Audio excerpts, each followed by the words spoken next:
r/askreddit. Hackers of Reddit, what's the most disturbing thing you have ever found while hacking? NSFW. I managed to break my ex's father's password. While snooping through files to see what I could find, I stumbled upon folders and folders of himself, his wife and various friends of theirs, wearing nothing but literal shit, and pissing on each other. They were in their 70s and it left me scarred. Working in IT for large medical group. Found animal porn on owner's laptop, home computer, office desktop. Owner was 72. I'm not a hacker by any means, but I did figure out how to make MySpace pages that were set to private viewable. Had to mess with the URL a bit and you could see any private page you wanted. Made me feel like in 1337 H4x0 are in like 2005. So what did you find? Nothing really worth noting. I was young, and would use this hack to mainly spy on people I knew IRL. The only thing that sticks out in my memory is stumbling upon someone's page. It was a woman, but her face looked distorted and her features out of place, if that makes sense. Her page was set to private, but her profile pic piqued my curiosity, so I did my hack. Looking through her pics, she was actually a man who lived his life as a female human sex doll. Him and his friends would all wear full-body silicone outfits that made them look like those expensive, realistic, sex dolls. Some of his friends opted to look like cheaper sex dolls, and had full-body suits that made them look more like the traditional, cheapo, blow-up dolls. The way they interacted with one another was bizarre. They would write on each other's walls, but speak in code. I don't remember any specifics of what was said, but it was definitely a secret language they had between themselves, English, but just word salad of nonsense.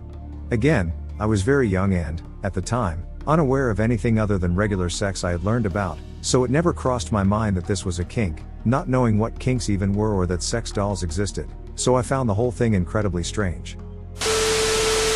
Back when Kazaa was big, I downloaded a bunch of porn. 13 years old me figured since I built my own computer and bought all the parts myself, that it'd be safe for my mom and her newly married husband. Wrong. He didn't hack it exactly, because I had no safeguards and had nothing to hide. But when I got home he asked me why I was watching animal porn. I was so confused and said I hadn't been because that shit's gross. Come to find out, one of the videos I downloaded was labeled as regular old porn but it was actually a chick getting fucked by a horse. So, that's pretty much when I stopped trusting peer-to-peer porn downloads. Edit, point of the story is that my stepdad got into my computer and found disturbing horsecock porn and thought I was into that shit. Kazaa was the worst. I downloaded a bunch of Disney movies and they were actually pornos that went with the titles, the most memorable of which was easily Snow White and the Seven Dwarfs. Yeah, I tried to download Alice in Wonderland but it turned out to be all of Wonderland and Alice. Not a hacker, but I once pickpocketed my dad's smokes for a laugh and that's how I found out he'd gone back to smoking crack. In high school, found the root admin password buried in a script file that would run. Leveraged that to get root and integrate Pro, the school's attendance and grading software. Explored some more and found a dial-in modem for emergency access to the network if the main fiber network failed. Was trying to pitch my principal on how better security was needed. He challenged me on why it was important. This was around 2000, security was not a big deal yet. I replied that I could change my grades from home, or do it for others. As a result, I got into a seniors only class where you'd basically function as a school employee and fix the network, as a sophomore. My ex-wife's phone well found out she was sleeping with her ex-husband behind my back, so that's why she is my ex-wife. Apparently everybody on Call of Duty has banged my mom. Tell her I left my watch somewhere. That wasn't a pocket, but nature's pocket. Back when DSL was king and you could snoop your internal ISP network for file shares, I did just that. This was in the IRC days, so I always went looking down the same folder path to find whatever was open. This isn't really hacking in the sense of figuring out how something works and then working around it or defeating a security flaw. You could literally just input an IP range and it would just go around to every IP asking, hey, are you sharing? I'd found some good PR0N, some really weird music, and rarely would find like a TV show or a movie. Fast DSL was still maybe 10 M at that time, so compared to now, really slow. After finding one of these accounts, I started opening the JPGs inside. Things were looking good until I ran across obvious CP. I was sick, like I went and vomited. I thought about what can I do about this. I could report it to my ISP abuse department, but then I'd be narsing on myself. So that's obviously out. Could just delete it, but then they could just download it again. So I took one of the images, renamed it to logo.sys and placed it in the main root of the offender's C. To explain further for those that don't know, Win95 all the way up to WinXP kept the loading Windows splash screen in a file called logo.sys. This made it easy for partners like HP, Dell, Compaq etc. to make custom loading screens like powered by HP along with the Windows logo. So that meant that now, the next time the computer rebooted, instead of a Windows loading screen, it would display the offending image that I renamed. Bunch of boring answers here. So let me give you an actual answer, actual things I found disturbing. Professionally, I'm not a hacker, just an IT monkey. I am honestly surprised our banking system works, period. I worked in multiple banks and frankly, I am surprised their systems work at all.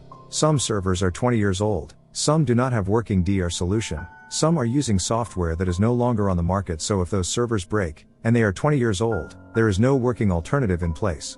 I've seen such servers breaking twice. Once we had to buy identical server from eBay and ship it to London overnight to repair broken machine. Other time I just happened to be at the end of long line of failures and I'm pretty sure I was responsible for at least 10 million in trading losses. To this day I don't know how I wasn't sacked for that one. This was an old, Solaris 8 server and frankly, probably half the components weren't working properly, but I still was responsible for that fuck up. Fun fact, we had found some servers everyone forgot about. We found some old, OpenS 3 server, that's OS from fucking 90s, after selling a business unit, new owners just asked WTF is that thing. We had old Red Hat 2 servers, still running around when I left that bank few years ago, we had IBM Power 4 servers around, etc. Needless to say, no one released any security updates on those servers in over a decade. 2. Security? What's that? This is mobile banking, we need no security. I've seen engineers commit confidential code for mobile banking apps with secret keys to public Git repos. Also at one point I was aware of critical security vulnerabilities in 2 mobile banking apps. This was about 2 years ago. Types of vulnerabilities that potentially would allow hackers to get all info, including card data. Which brings me to third point. 3. Pervasive culture of hiding everything. We had security breach? Well, do regulators know this? No? Then let's keep it that way. No one needs to know we have been hacked and millions of people are about to see their money stolen. They hunt down whistleblowers. One bank I work at got fined for money laundering, established office in some Eastern European country, hired a bunch of young, fresh, recent graduates desperate for jobs and gave them documents to analyze. In language none of them spoke. They literally went out of their way to find students who could not understand document they were analyzing, and this was my first job. You know what happened when I actually found money laundering? Company would be gone from the system. Private companies, especially small ones, are worse, probably because they can't afford armies of engineers to try and fix their problems. It's remarkably easy to hack some web store, get credit card data and start selling it on dark web. You can literally buy someone else's credit card for a few dollars. Banks at least have some security in place. Went into my stepbrother's Xbox account. Fun fact, Xbox is a great place to have detailed sexting with 3 different people. My dad wasn't pleased when I told him what was going on. NSFW. I used to crack stolen phones so the data and the phone itself could be sold. Of course I received a phone that has CP on it, lots and lots of it. It made me sick. We discarded the phone and well, we did not tell anyone. People still think that hacking is like in the movies? Hilarious. Not hacking, just doing regular maintenance, backup, format and reinstall. For regular people, every 1 out 3 had something you wouldn't expect. Just checking that the backups were complete and in good order was enough to find weird shit. A doctor had pictures of women heels, lots of them.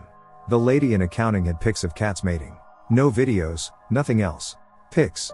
From her own camera. Only time I actually hacked someone by patiently getting personal info until I cracked his email password and found out he was hitting on my girlfriend by telling her shitty lies about me, and she actually went out with him a couple of times. He was a friend during college, but I knew there was something off. I cut off with both at once. Once. I was working IT at this company, 30 years ago, and there was a girl I liked, but she was cold to me. I found out that she was meeting the CFO of the company after hours, so I wanted to see what was going on. I set up their computers to capture everything they were doing and I found out they were having an affair. He was married. She was really big on X and cocaine, and she was using him to pay for her drug habit.